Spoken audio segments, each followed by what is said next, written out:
Hello viewers, நீ நம்ம பார்க்க போறது Attack on Titans episode 22 part 2.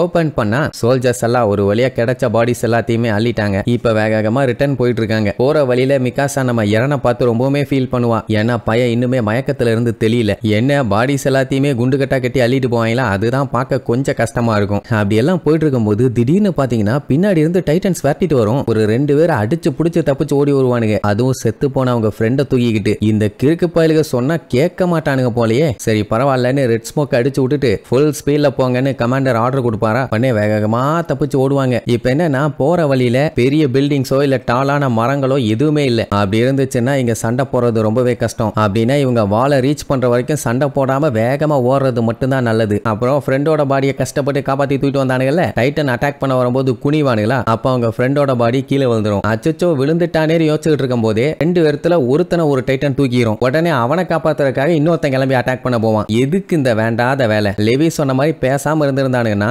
இந்நேரத்துக்கு நிம்மதியா வீட்டுக்கு போயிருக்கலாம். நிம்மதி இருக்காது, பட் வீட்டுக்கு போய் சேர்ந்திருக்கலாம். இப்ப டைட்டன்ஸை கிளப்பி விட்டுட்டானுங்க. அதுங்க என்னடான்னா வெறிகொண்டு விரட்டி வந்துகிட்டு இருக்குங்க. அதுவும் ஆல்மோஸ்ட் பக்கத்துல வந்துருச்சு. இன்னும் கொஞ்சம் வந்துச்சுன்னா சோலி முடிஞ்சு. சரி இது கூட இப்ப சண்டை போட முடியுமான்னு பார்த்தா அதுக்கு பாசிபிளே இல்ல. ஏன்னா மேனுவர் கியர் ஒன்னு பக்கத்துல ஏதாச்சும் பில்டிங்ஸ் இருந்தா அதுல இவங்க ஏரோவை போட்டு ஜம்ப் பண்ணி போய் அட்டாக் பண்ணலாம். மரமாச்சு இருக்கணும். ஆனா இந்த மாதிரி ஓபன் ஸ்பேஸ்ல எல்லாம் பெருசா பண்ண முடியாது. சரி என்னதான் பண்ணலான்ட்டு கேட்கும்போது அர்மின் அவங்க வச்சிருந்த டெட் பாடிஸை தான் பார்த்துக்கிட்டு இருப்பான். ஏன்னா இப்ப டிஸ்ட்ராக்ஷன் கிரியேட் பண்ணணும்னா அவங்கள வச்சு மட்டும்தான் பண்ண முடியும். அதே நேரம் ஒருத்தனை பிடிச்சு தூக்குச்சுல, அவனை வாயில போட்டு சாப்பிட்டுச்சு. இருந்தாலும் 2வது இருக்கவன் காப்பாத்தியே தீர்வேன்னு போராடுறதுக்காக பறந்து போனான். பட் அலேக்கா பிடிச்சு வாயில தூக்கி போடும். அந்த டைம் தான் மிகாசா பின்னாடி மின்னல் வேகத்துல வந்து கழுத்துல ஒரே போடு. கொய்யால ஏதோ முறுக்கு திங்கிற மாதிரி தின்னுட்டு இருக்கீங்க நன்னாரி டைட்டன்ஸ்களான்னு. சரி இப்போ அவனை காப்பாத்தியாச்சு. பட் இருந்தாலுமே இன்னொரு டைட்டன் விரட்டி வந்துகிட்டே இருக்குது. அதை தடுக்கலன்னா டெஃபினட்டா யாரையாச்சும் ஒருத்தரை கொன்றும். உடனே காட்ல இருந்த 2 பேரு நான் அந்த டைட்டனை போய் டைவர்ட் பண்றேன், நீ போட்டு தள்ளிடுன்னு பிளான் பண்ணுவானுங்க. பட் லெவி இருந்துட்டு டெட் பாடிஸ் எல்லாம் தள்ளி விடுங்கம்பா. அதை எப்படி பண்ணுவானுங்க? பரவாயில்ல பண்ணுங்க. இதுக்கு முன்னாடி நம்ம ஏகப்பட்ட பேர்த்தோட பாடியை திருப்பி கொண்டு போகாம தான் போனோம். இவனுங்க மட்டும் என்ன ஸ்பெஷலா?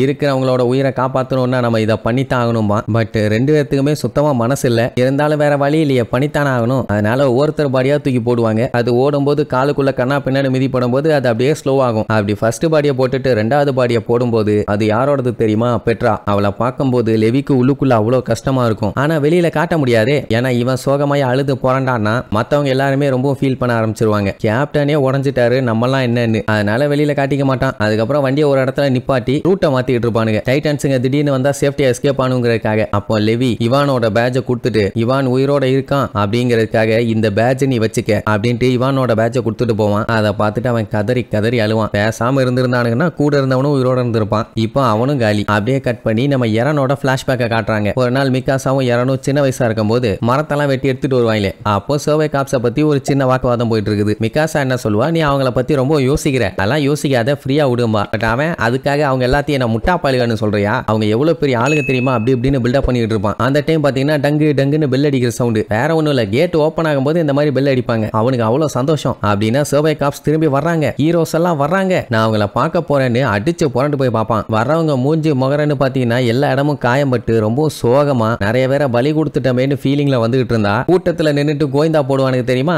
அந்த கேட்டகரியை சேர்ந்த ஒரு வடசட்டி மண்டையன், என்ன இவனுங்க யாருமே சாகலையா, நியாயப்படி இவனுங்க அத்தனை பேருமே செத்து இருக்கணும், எப்படியோ திரும்பி வந்துட்டானுங்க, வீணா போனவனுங்க, நம்ம டாக்ஸ் எல்லாம் சாப்பிட்டு நல்லா கொளுத்து போய் இருக்கானுங்க அப்படி அப்படின்னு வாய்க்கு வந்தெல்லாம் பேசினோடனே இறனுக்கு செம்மையா கடுப்பாகும். கட்டை எடுத்துட்டு மண்டைய உடைக்கலான்னு சொல்லிட்டு அட்டாக் பண்ண போவான். மிகாசா தான் இறன் பொறுமையா இருப்பா. தப்புன்னு பார்த்தா பையன் சர்வே காப்ஸோட ட்ரெஸ்ஸை போட்டுட்டு இருப்பான், பல்ல கடிச்சுக்கிட்டு. கட்டனா கண்ணை திறந்தா இது எல்லாமே கனவுன்ட்டு இல்ல, இது முன்னாடி நடந்ததான் அவனுக்கு கனவா வந்திருக்கும். பையன் வண்டியில போயிட்டு இருக்கான், மிகாசா முன்னாடி உட்கார்ந்துகிட்டு இருக்கான். எந்திரிச்ச உடனே அவன் கேட்டது ஃபீமேல் டைட்டன் எங்கன்னு தான். அது எப்போ போயிருச்சும் பாலா. சரி மத்தவங்க எல்லாம் எங்க, நம்மளோட பிளான் என்ன, அடுத்து என்ன பண்ண போறோம்னு ஆர்வமா கேட்பான். பிளானாவது வெங்காயமாச்சு, எல்லாம் ஊத்திச்சு. இப்போதைக்கு நீ பண்ண வேண்டிய வேலை ரெஸ்ட் எடுக்கிறது மட்டும்தான், அதை பண்ணும்பா. மறுபடியும் நீ காப்பாத்திருக்கியான்னு கேட்டா ஆமா, நம்ம இன்னும் கொஞ்ச நேரத்துல வால்க்கு போய் சேர்ந்துருவோம், அதனால ரொம்ப ஸ்டெயின் பண்ணிக்காதம்பா. இது வரைக்குமாச்சு டெட் பாடிஸையாச்சும் கொஞ்சம் அள்ளிட்டு போனானுங்க, இப்போ எதுவுமே இல்ல, ரொம்ப ஃபீலிங்கோட ஊருக்குள்ள என்ட்ராவானுங்க. எப்பவும் போலதான் ஊருக்குள்ள இந்த மாதிரி இவங்க கஷ்டப்பட்டு நொந்து நூலாகி வருவானுங்க. அந்த அந்த டைம் கூட்டத்துல இருக்க லூசு பாலுகள்லாம் என்ன நடந்துச்சுன்னு கூட தெரியாம இன்னும் சாகாம வந்துட்டானுங்க பாரு. நம்ம டாக்ஸ் அது இதுன்னு எல்லாத்தையும் தின்னு தின்னு வேஸ்ட் பண்ணிட்டு இருக்கானுங்க. இவனுங்க உயிரோட இருக்கிறதுக்கு பதிலா செத்துட்டானுங்கன்னா நமக்கு இன்னும் நல்லா இருக்கும் அப்படி இப்படின்னு வாய்க்கு வந்ததெல்லாம் சொல்லி கத்துவாங்க. இது எரனுக்கு கேட்கும். செமையா கடுப்பாயி நாக்கு புடுங்குற மாதிரி 4 கேள்வி கேட்கலான்ட்டு எந்திரிப்பான். ஆனா பாவம் அவனால சுத்தமா முடியல. ஆனா மிகாசா இருந்துகிட்டு பொறுத்துக்க எரன், கொஞ்ச நேரம் சைலண்டா இரும்பா. கஷ்டப்பட்டு எந்திரிச்சு வண்ட வண்டையா கேட்கலான்ட்டு பார்க்கும் தான்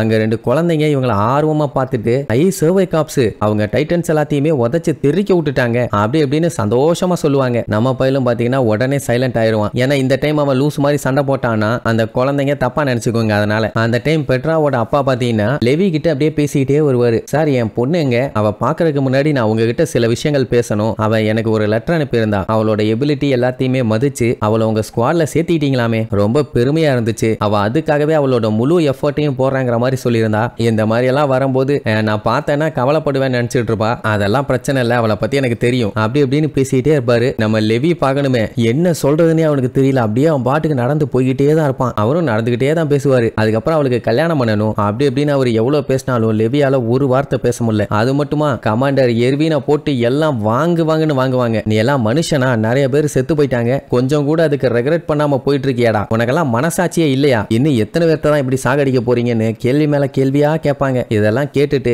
எரன் அப்படி அழுவான். பட் இதுக்காக ஒவ்வொருத்தரையும் தனித்தனியாலாம் குறை சொல்ல மாட்டாங்க. மொத்தமா கமாண்டரை தான் பிடிச்சி வாங்குவாங்கன்னு வாங்குவாங்க. நல்ல வேலை அந்த 2 குழந்தைங்க இவங்கள மாதிரியே பேசிட்டு இருந்தவன தான் சைலண்டா இருந்தான். இவங்கள பார்த்த மாதிரியே அவனுக்கு ஒரு ஃபீலிங் இல்லைன்னா எல்லாத்தையும் வாங்குவாங்கன்னு வாங்கியிருப்பான். சரி, இனி இதுக்கப்புறம் டைட்டன்ஸால வெரைட்டியா என்னென்ன பஞ்சாயத்தெல்லாம் வரப்போகுதுன்னு அடுத்தடுத்த எபிசோட்ல பார்க்கலாம். டாடா.